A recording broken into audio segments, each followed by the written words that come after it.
welcome back to my channel. So today we're switching things up and I'll be interviewing for professionals here in Hinatilan where for a different variety of industries on how the technology is impacting their lives.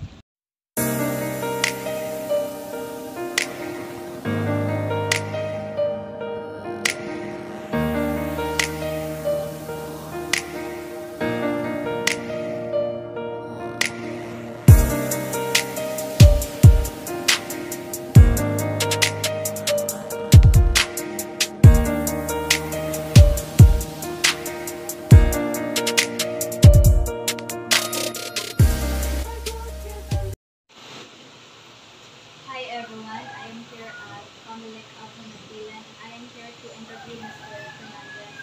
So, hi sir, I am Aya J. Cabanyo. I am studying at City Hinatilan Extension Campus with a Bachelor of Industrial Technology major in Computer Technology. So, can you introduce yourself? Yes. My name is Julian Fernandez. I'm a graduate actual here at the Commonwealth Office of Filipina. So I'm under the Regional Election Director's Office because I'm assigned here. So, my first question is, what social media platform is good useful in your daily life? It's very useful that because Facebook. Facebook is really like it already became a messaging application. Just majority of users or shall we say people are using Facebook as to contact person like it's very rare already to ask contact numbers. It's easy to connect with people through Facebook and of course with Messenger because they are partners. So either you want a voice call or video call, it's an easy way. And wherever the person is, you can just simply connect with them. So it's no hassle at all. It's convenient. And yes, it's important not just for myself, for personal use, but it's also important for work purposes. So what if your account will be hacked? So what will be your first step or what will you do? Yes, in connection with that, I already encountered an account. I mean, my account was hacked. Like I forgot when was it, but it was years ago, like 2 or 3 years ago. Uh, I don't know. Like I changed my password, but then when I open it, I can't open it anymore. And then good, the good thing is that I did use my Yahoo. I have my Yahoo account. I also have my Google account.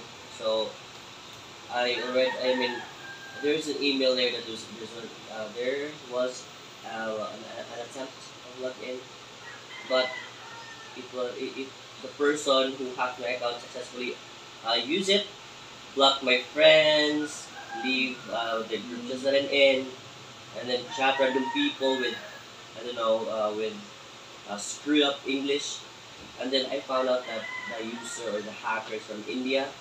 I emailed Meta and then they responded. They give me the steps on how to recover my account. I followed it, and then I also back it up with my personal identification with my ID, government ID, and then just after a day or two, my account is recovered. So that's why from there I learned that we should not shall we say open random links like if you want or something or if you're curious about you want to download a game something like that, or chat random people from other country. You want to want to ask your information. Should beware of those people because they will invade your your data. So my last question is, what recommendations would you advise who encountered like what we encountered and friends what experience cybercrime in social media? So I advise as what I've shared to our previous interviewers, so we should be very vigilant with the information being shared. So as for me, I'm not really into like posting where I am, because that's one way of hackers or other people who will use that against you or they will trace you. So don't ever put location, like you can it depends upon you, but minimal, just minimize, okay? And don't ever share personal information like the complete name, your address, and so on, contact numbers. So be careful with sharing data. And of course, since they will use that against you, they will might be creating another account. They might chat your friends. They want to borrow money, and then that's you in the picture, right? So you don't want that to happen. So that's why don't ever share vital information, especially with phone numbers. And make that private as much as possible.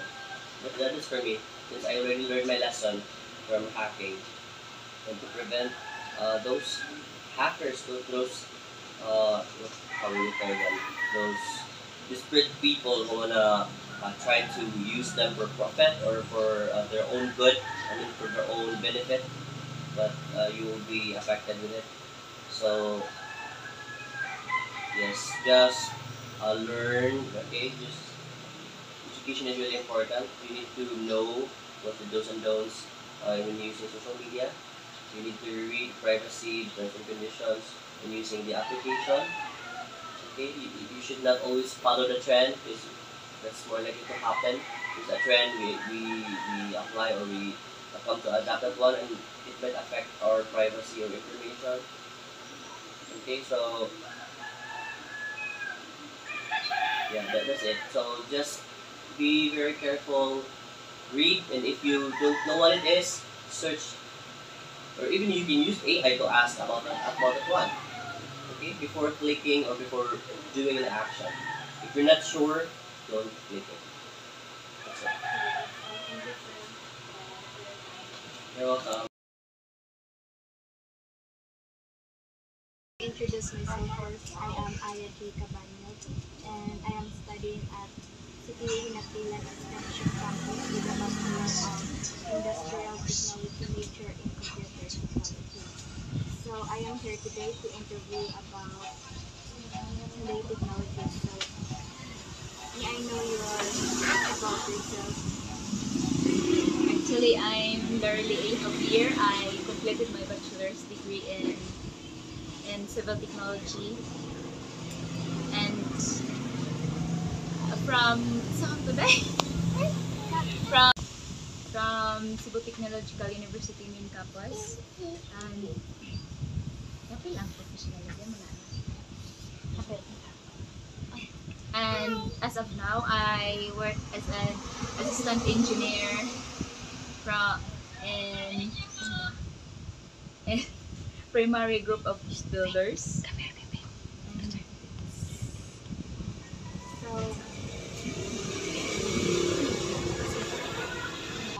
how important is technology for you? for me, technology is very important to us. It can helps us through like what is that? Especially we can communicate to each other, and also kanang bisag mga tagalagyo kaayo maka-commute mo, and easy to nag-easy ra kayo gamiton ba niya kuan kanang dali kay kang makabalo sa mga news. So what social media platforms is very useful in your daily life? Para sa kuha is I used Facebook for today, yes, because it's easy to use, especially na daghan sa kong mga friends nga naa sa Facebook. So muna siya akong usually use na social media. So what is what is your account? If akong account is maha, I will i-report dayon naman naman makita sa ano sa feeding sa Facebook. So need yun akong i-report dayon kay what if kana gamagamaan ka na like igamit for scams. So reporting is Recommendation will you advise to those who encountered or faced terms in marriage? for me. I recommend to those who was hacked so and their account, so dapat kuan sila kanang magbinantayan and also dili sad sila mag-connect dayon or mo-tap sa mga link gani nga ipangpasa sa mga kuan ng lain or mga strangers like mailad sila, so be aware and also mutana usa sa lain kung sakto ba na siya manaling.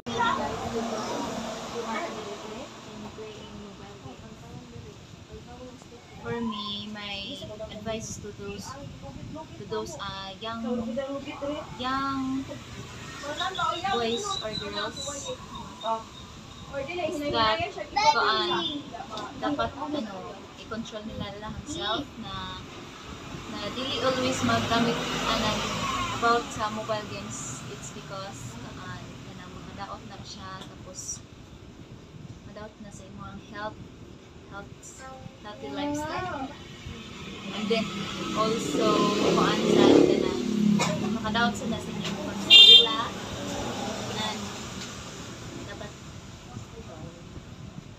dapat mo kaman sa pagod give time sa dapat mo masad na parang ginan balance nimo na time for games and also nasa time para sa imong sarili and for the family. Now, I got you.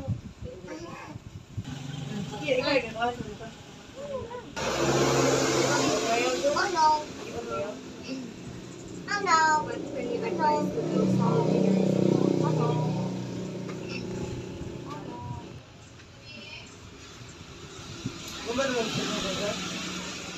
So what can you advise to those old generations who are usually using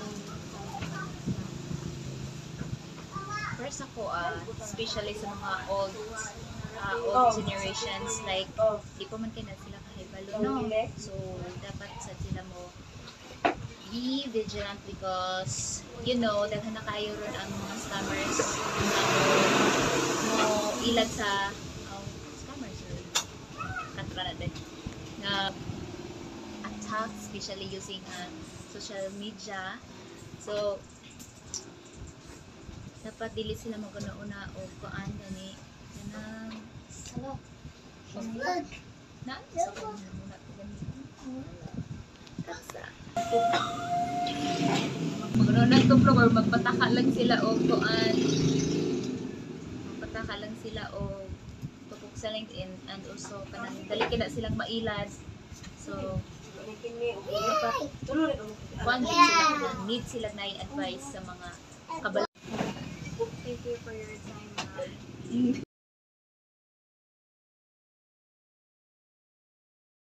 So, sir, I will first introduce myself. So, I am Ayan J. Cabanyo. So, I am studying from City of Hinatilan Extension Campus. And today I will interviewing you about social media. So, for you, sir, for you, sir, what if your account will be hacked? So, what is your response? If ma-hack yung Account. account, una na yung buhaton, gano'n mo mga hacker, gamitan mo na yung account sa kuan, sa mga binuang, so yung una na yung buhaton, yung na i-stop, naramay ko na naramay kanang murag i-report, ipa-report ni mo, i-inform mo mga tanan, mga contacts ni mo, yung nang ingon sila na na-hack ang inyong account para ma-aware sila, dili sila pagkaya wala na pangaywan, mangayo man na sila og kwarta, mangayo kwarta ba anong inyong mahulang og kwarta, ang ma-hack kalamitan na yan na mangayo na sila mga kwarta nga improve mo dayon ang imong mga contacts, imong mga kaila, pamilya nimo sa mga imong pamilya kay para ma-aware sila nga dili sila mohatag og kaso magaling gamiton tos binuang to imong account. Dayon na naman ay kuan na ay sa i-report mo siguro na kung imong account sa Facebook, kung ako naman tayo, mo nag-report nimo sa Facebook na para ma-stop, para siya, wali na niya ma-open po, ma-kuhan. Kasi tawag na. Yung kay kuhan na, pero muna yung buhat sa uban, report na na, na mga step na na buhaton, umahak ang account. So, nowadays, mga sir, some mga minor or mga ibang tao kay na-addict na kayo sa mga cellphones, na sila sila banahan. So, what can you suggest? Kuhan lang, kanang kung kuhan na control lang dili ang cellphone mo yung control dun sa tao dapat ang tao yung control sa cellphone kung panahon sa halimbawa panahon sa trabaho avoid yung kag cellphone kung panahon sa kaon avoid yung kag mga cellphone sa maglakaw ka mag-text or kuhan ba ka na kay gibuhat dili sa ka mag cellphone ana katong mga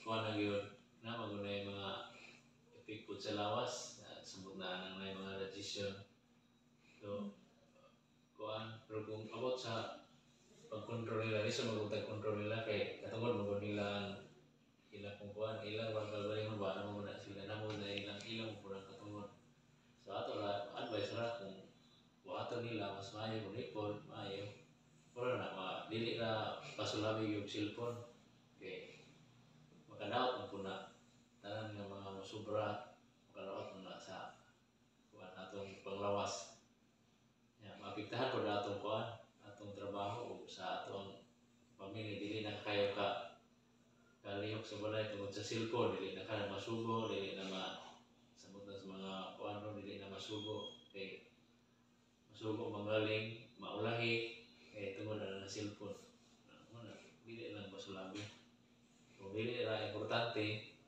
ang cellphone gamiton lang ta sa mga importante sa mga research pero cellphone naman good or computer gamiton lang sa mga importante para dili na para dili na po dili na po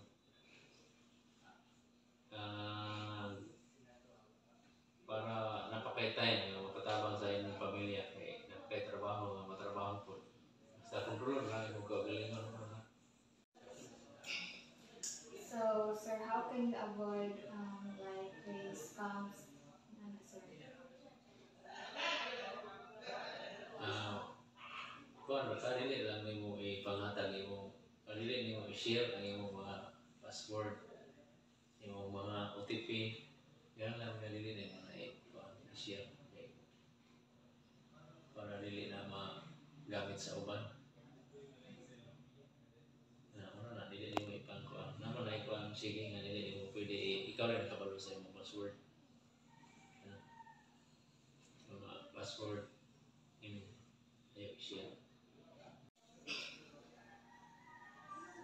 So, how can you protect yourselves from social harassment? Kuan ra na di man na kaya di mo ba control anang sa social media wa tay control ana kuan kay bisag ikaw inunti ka nga ayaw post anang imuhang ayaw i-post na kay kuan kung ganahan ka mo post dili man ato mapugngan so nara na kuan ako na mo na cybercrime kay pwede mo pugaan ng mga kuan pwede ka nang kasuhan po kung saan ka og kanang post og kuan pwede kang kasuhan pero ngayon nga kontrolon tikaw sa imo gagalingon nga ayaw post kung ganahan kang mo post dili na siya kuan wala may kontrol ana kung mo post ka bisag unsan or kinsa man mga tao amo siya advisean na dili mo sagad og post kay pwede kang kihaan nga pwede kang kasuhan